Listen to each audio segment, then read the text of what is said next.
Ang buhay ng tao ay parang karera. Kadalasan masaya, minsan ay malungkot na sanhi ng pagkadismaya. Normal lang isang kahit isang tuka sa pamilya ko. Tulad sa pamilyang mahirap, pero di yun naging hadlang sa aking mga pangarap. Marami akong dapat malaman sa mundo kung di ka talaga anak ng mayaman.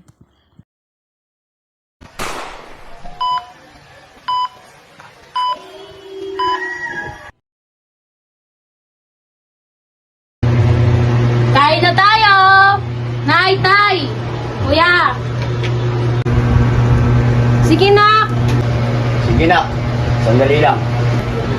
Na, bababa na. Sige! Sakto, nagugutom na rin ako eh.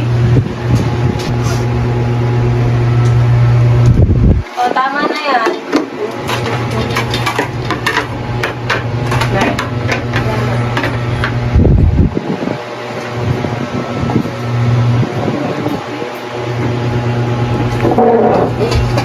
Nga pala nak, kamusta pag-aaral mo? Okay lang pa. Ikaw, kamusta ka? Ayun. Masaya ang maging masaya, pero di mo may kakaila sa pamilya na may aalis, lalayo, luluwas at lilisan.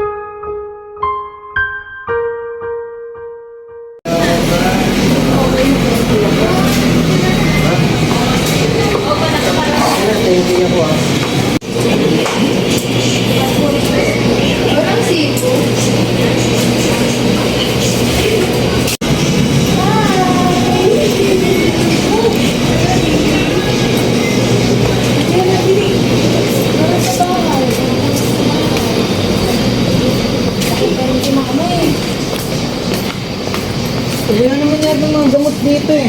Bibili lang ako ng sabon. Sabon? At saka ng mga paligo sa bahay nila Magkano po lahat?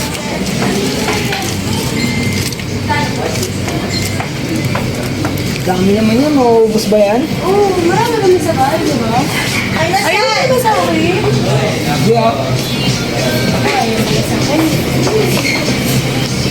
Ito si mama. Wala na yung mga responsibilidad para sa mga pamangkin. Kaya pala wala ka sa wisyo ngayon, parang ang lungkot mo. Ay nako, yung kay mama. Tignan mo ito. Bumibili. Lalabang ko na naman yung mga damit nila. Ako na lang palagi. Galing na nga ako sa trabaho ko pa maglalaba. Wala ka talagang magagawa. Ganyan talaga, kailangan mo kunin ng mga responsibilidad na inaatas sa'yo. Kaya mo na. Tara na nga. Tara na.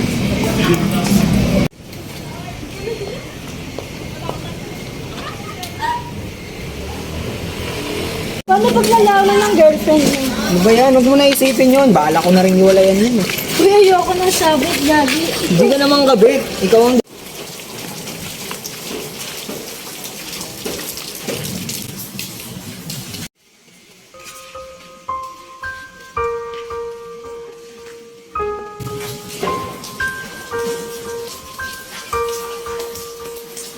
Sa lahat ng bagay malas ako.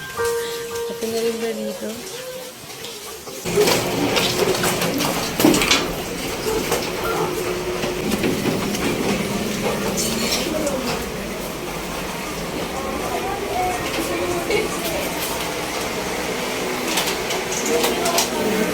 Bagay? Ako yung nalulugan?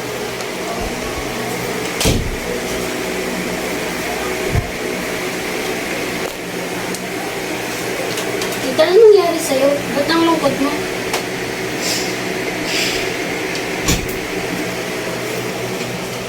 Kuya! Magpapalit ka! Bagal-bagal mo magtakad! Sabi ni tita, huwag daw magpapalit, di ba? Hindi sana nauna ka. Sana nauna ka.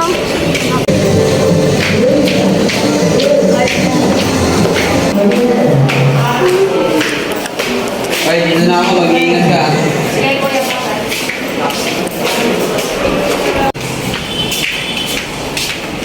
Hey, pre. Pre, nandiyan na pala.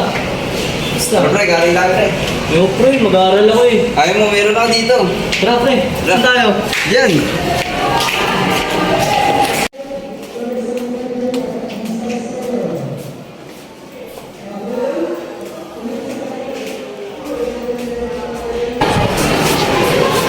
Sorry.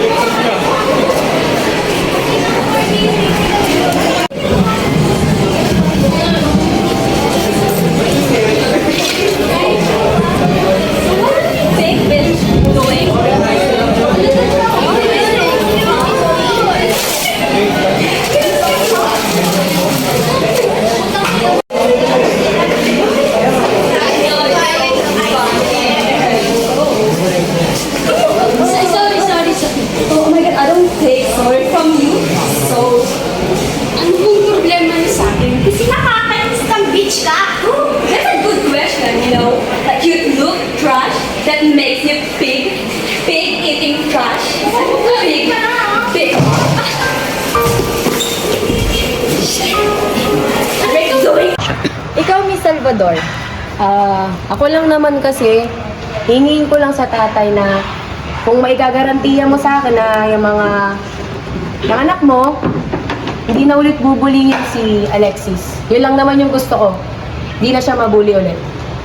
Kung may papangako niya po sa akin yun, ayos na sa akin. Yun lang. Ganito na lang ho ang gagawin natin. Kakausapin ko ang school. Kakausapin ng school ang advisor nila Alexis. Kung hindi na-dispense sa nagawa ng aking anak. Atensyon na po. Hayaan niyo po, didisiplinahin ko po kayo ng aking anak. Alam mo na trabaho mo ha. Bubuin mo kung sino yung target natin. Tapos huliin na natin. Tara.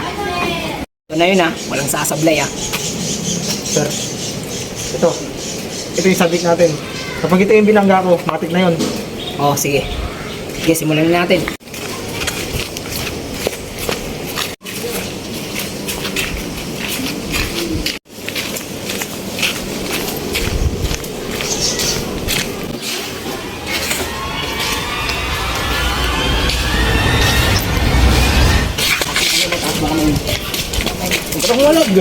Sir, di ba ako yun, sir? Sino Wala alam po mo? yun, sir. Wala, Sino sir. alam mo? Wala po, sir.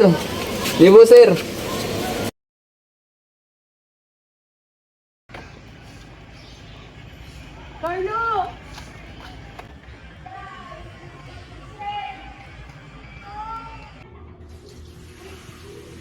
Siguro nga naligaw ako ng landas.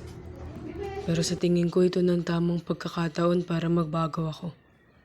Para naman masuklian ko yung mga pagod at paghihirap ng auntie ko sa akin. Pasensya na, Ate Jane. Ito na to.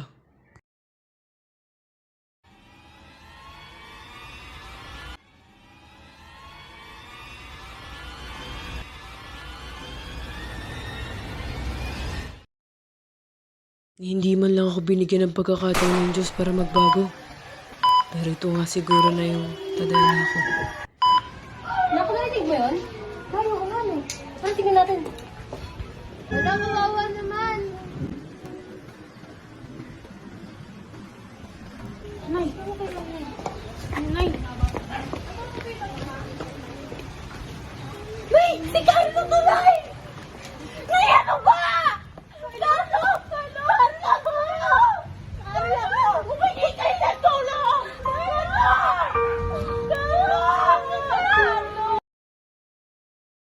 Salamat din po. Tao po. Kami po ay mula sa Census. Ano po pangalan ninyo? It's po. Bakit po? Matagal na po ba kayo nangungupahan dito o sa inyo po ang bayan nito? Nangungupahan na po kayo mga almost 1 year na rin po. Ilan po kayo sa bahay? Bali 5 po. May kasamang 2 kapatid and yung nanay at tatay namin. Maaari ko bang tanongin kung saan nagtatrabaho yung mga magulang mo? Isa po, yung nanay ko po sa factory po and yung tatay ko is nagka-tricycle driver lang po. Kung maaari lang po, didikit lang po namin ito. Sige po, okay po. Lagay niyo na lang po.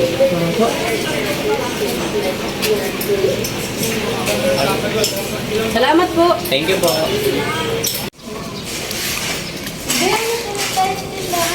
Merienda muna tayo. Sabi naman dito. Bakit? Sa... Dito na lang. Pabili po. RC po.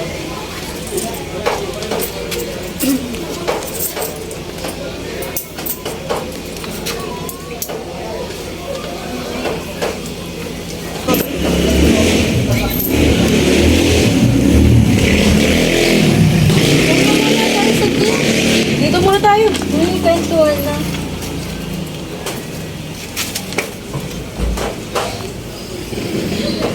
Kaya pa talaga kumita ng pera. Sa panahon ngayon, wala nang madali. Buti nga kinakaya mo kasi kinukuha mo yung responsibilidad ng kapatid mo eh. Para sa mga pamangking ko? Oo, mahal ko sila eh. Wala akong magagawa para dun. Pero kailangan mo din isipin yung sarili mo.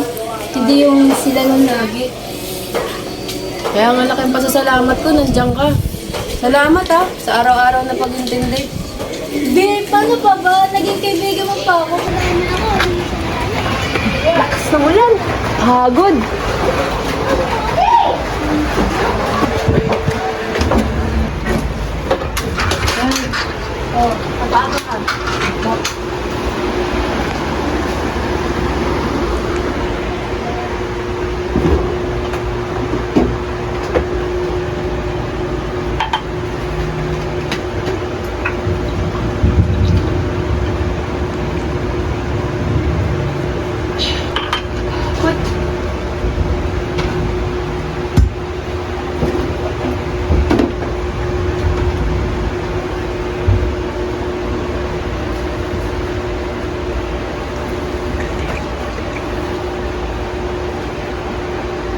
Nay, ba't wala tayong ulam, Nay? Inaubos ang tatay mo eh. Eh, Nay, ayos lang yan.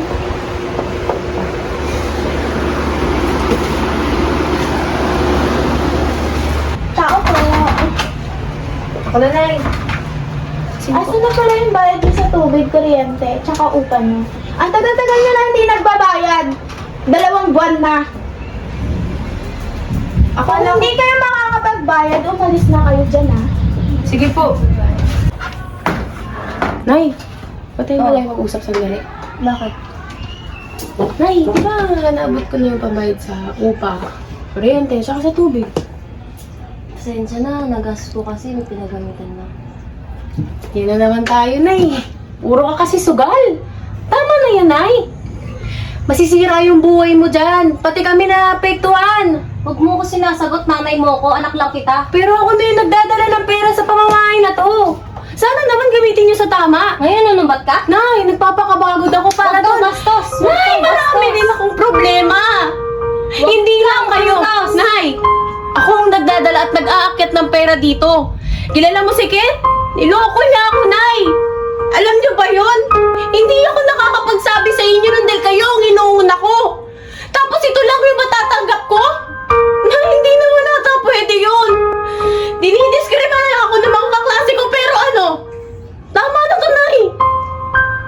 Pera ko yung ginagamit dito. Hindi ko sinusumbat pero yun ang totoo. Sana itrato niyo naman ako bilang anak niyo. Yung responsibilidad ng kapatid ko sa ibang bansa. Nasa akin na. Nay, hindi dapat ganito. Maawa ka naman sa anak mo. Nay, anak mo din ako. Nay, magising ka sa katotohanan, Nay. Nay. Tama na. Sa pamilya, hindi maiiwasan ng pikunan, asaran, hidwaan at galitan. Pero, mas masaya pa rin pagsama-sama talaga. Muli, ako si Jane Salvador at dito nagtatapos ang aking kwento.